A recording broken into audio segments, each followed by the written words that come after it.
बिस्मिल्लाहिर्रहमानिर्रहीम। अस्सलाम वालेकुम everyone and welcome to my channel. आज जो मैं आपको रेसिपी बताने जा रही हूँ वो है अरवी गोश्त।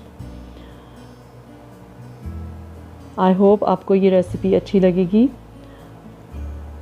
आप मेरे चैनल को सब्सक्राइब कर लें और बेल आइकन को भी प्रेस कर दें ताकि आपको मेरी हर आने वाली वीडियो जो है वो फ्री में देखने को मिल जाए। और अगर वीडियो अच्छी लगे तो इसको लाइक ज़रूर कीजिएगा। चलें शुरू करते हैं। यहाँ पर मेरे पास हाफ़ केजी मटन है। इसको मैंने एक पॉट में डाल लिया है। आप चाहें तो आप प्रेशर कुकर यूज़ कर सकते हैं। मैं अभी इंस्टेंट पॉट को यूज़ करूँगी। इसके अंदर मैं डालूँगी 2 मीडियम साइज्ड अनियन रफली चॉप किए हुए। इसके बाद इसमें मैं डालूँगी 3 मीडियम साइज्ड टोमेटोज़। इनको भी रफली चॉप कर लेना है। इसके बाद इसमें जाएगा 1.5 टेबलस्पून जो है गार्लिक जिंजर पेस्ट। अब हम इसमें स्पाइसेस डालेंगे। नमक डालेंगे 1.5 टेबलस्पून।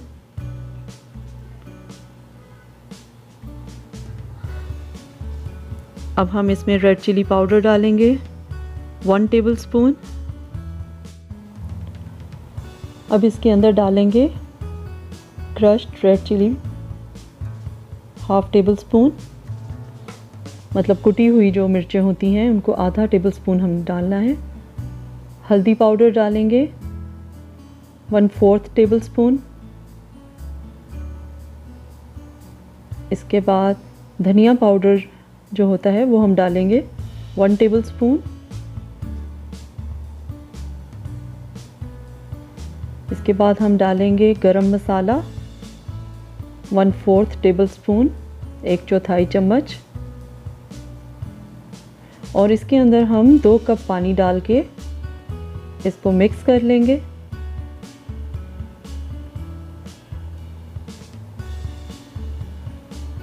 मैं इसको हिला के तो इसको इंस्टेंट पॉट के अंदर प्रेशर में पकाऊंगी। प्रेशर कुकर के ऊपर उसको करके तकरीबन 25 मिनट्स के लिए मैं इसको पकाऊंगी। नॉर्मल जो कुकर होते हैं उसमें पकाना हो तो उसको 20 मिनट्स के लिए उसमें इस गोश्त को सारी चीज़ें डाल के, ये जितनी मैंने आपको बताई हैं वो डाल के, तो आप उसको 20 मिनट्स के लिए पकाएं। मतलब ये है कि तकरीबन जब विसल शुरू होती है तो एटलीस्ट वो जो विसल का पूरा टाइम होता है वो तकरीबन उसका प्रेशर का टाइम जो है वो 10 मिनट्स तक होना चाहिए। तो इसलिए वो ओवरऑल 20 मिनट्स हो जाता है। लेकिन इसके अंदर भी मैं इसको प्रेशर कुकर की तरह ही पकाऊंगी और गला लूँगी गोश्त को तकरीबन 25 मिनट्स के लिए। इसको मैं बंद कर देती हूँ और 25 मिनट्स के लिए इसको प्रेशर कुकर पे करके तो मैं इसको मीट को गला लेती हूँ।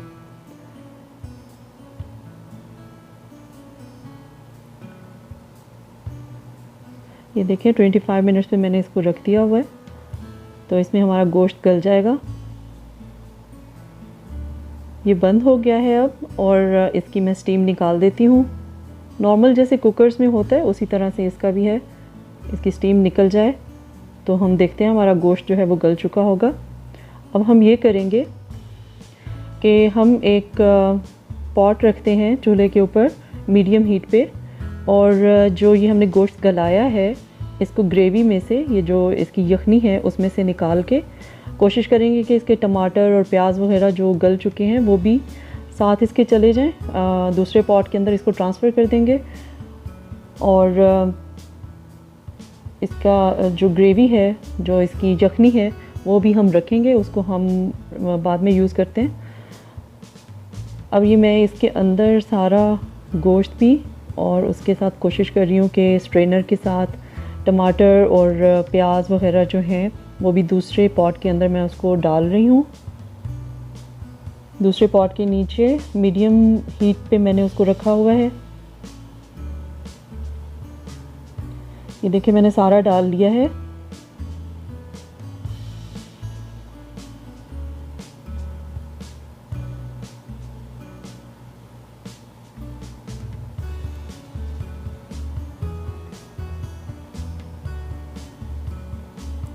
सारा डालने के बाद अब जो पानी है, जो ये यखनी है, इसको हम रख देंगे। इसको हम इसके अंदर ग्रेवी बनाने के लिए यूज़ करेंगे। चलें जी, अब ये दूसरे पॉट में जो मैंने गोश्त को ट्रांसफ़र किया था, अब हम इसको भून लेंगे। तो उसके लिए हमें चाहिए ऑयल। इसमें हम हाफ़ कप ऑयल डालेंगे।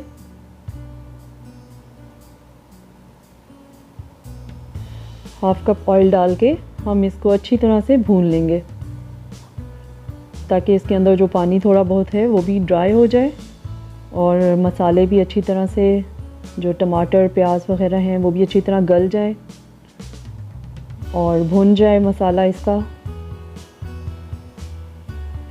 साथ ही हम इसमें डाल देते हैं 4 ग्रीन चिलीज़। इनको भी हम फ्राई कर लेंगे गोश्त के साथ साथ। जैसे ही गोश्त भुनेगा, साथ साथ ये ग्रीन चिलीज़ भी भुन जाएंगी।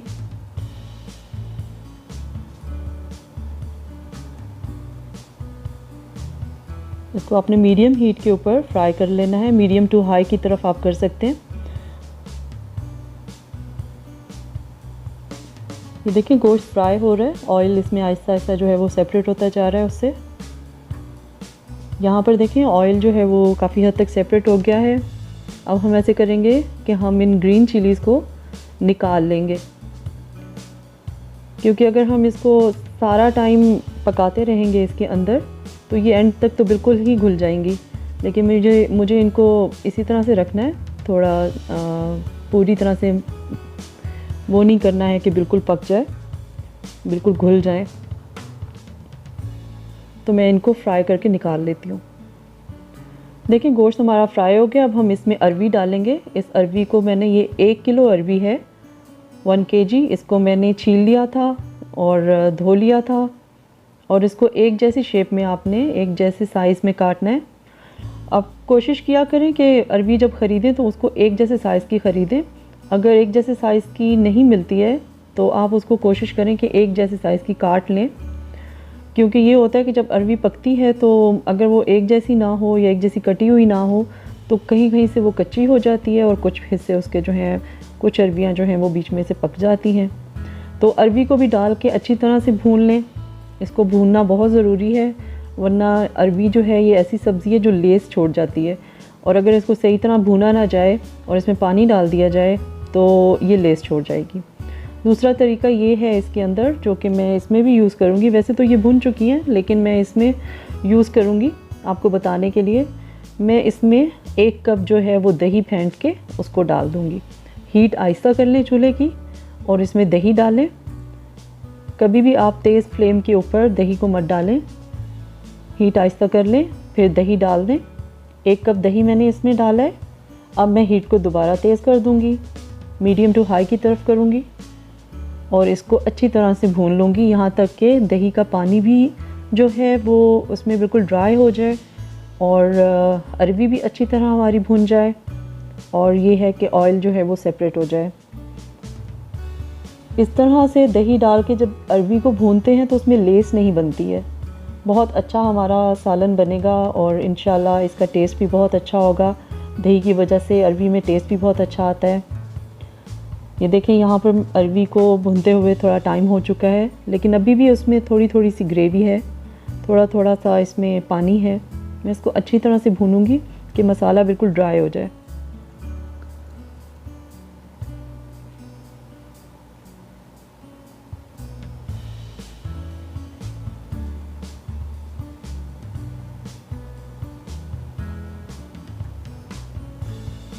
ये देखें हमारा मसाला बिल्कुल ड्राई हो गया है। आपको शुरू में नज़र आया होगा कि इसके अंदर ऑयल जो है वो दरमियान में अलहदा से है।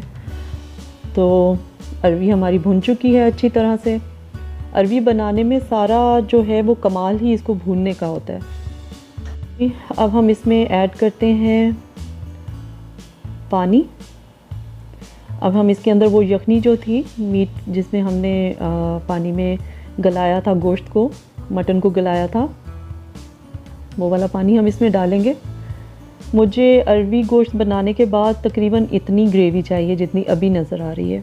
ये देखें मुझे इतनी ग्रेवी चाहिए है इसमें, ना इससे ज़्यादा अच्छी लगेगी और इससे कम तो बिल्कुल ड्राई ड्राई सा हो जाएगा।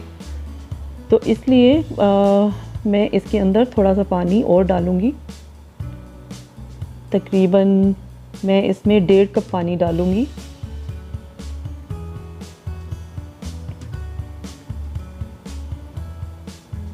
ये देखिए मैंने इसमें 1.5 कप पानी डालना है।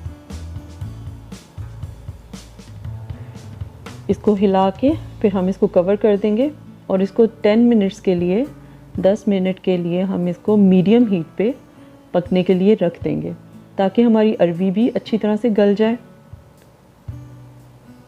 गोश्त हमारा गला हुआ है, 10 मिनट्स और पकेगा तो और अच्छा हो जाएगा।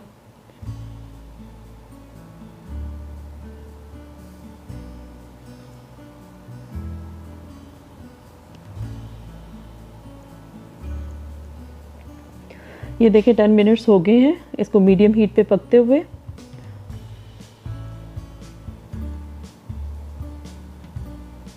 अरवी को चेक कर लेते हैं, अरवी हमारी गल गई है। अब हम ऐसे करेंगे, हम इसके अंदर वो जो हमने फ्राई की थी ग्रीन चिलीज वो हम इसके अंदर डाल देंगे, जो हमने शुरू में गोश्त के साथ फ्राई की थी, भूनी थी, उनको डाल के साथ में हम इस पे हरा धनिया डाल देते हैं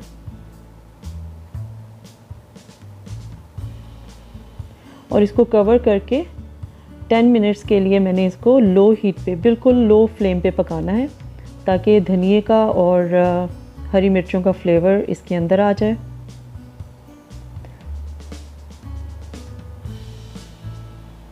ये देखें अब इसको 10 मिनट्स हो गए हैं लो फ्लेम पे पकते हुए और ग्रेवी देखें हमारे पास जितनी मुझे रिक्वायर्ड थी उतनी हो गई है। माशाल्लाह से बन गया है, ये अरवी भी गल चुकी है बिल्कुल और बड़ी अच्छी खुशबू आ रही है इसमें से। अब हम इसको सर्व कर लेते हैं। ये देखें मैंने इसको इस तरह से सर्व किया है। इसको आप लेमन के साथ सर्व करें और रोटी और नान के साथ, किसी भी चीज़ के साथ ये खाई जा सकती है। बहुत ही मज़े की रेसिपी है, आप इसको ज़रूर ट्राई करें और जो दही वाला मेरा टिप है उसको ज़रूर यूज़ कीजिएगा। आई होप आपको ये अच्छी लगेगी। आपको मेरी वीडियो अगर अच्छी लगे तो प्लीज़ लाइक को ज़रूर प्रेस कीजिएगा और मेरे चैनल को सब्सक्राइब कर लें ताकि आपको सारी वीडियोस इजीली मिल जाए और हो सके तो बेल आइकन को भी प्रेस कर दें। ठीक है, फिर आइंदा मैं आपको मिलूँगी किसी और अच्छी रेसिपी के साथ। अपना ख्याल रखिएगा। अल्लाह हाफिज़ एंड थैंक्स फॉर वॉचिंग।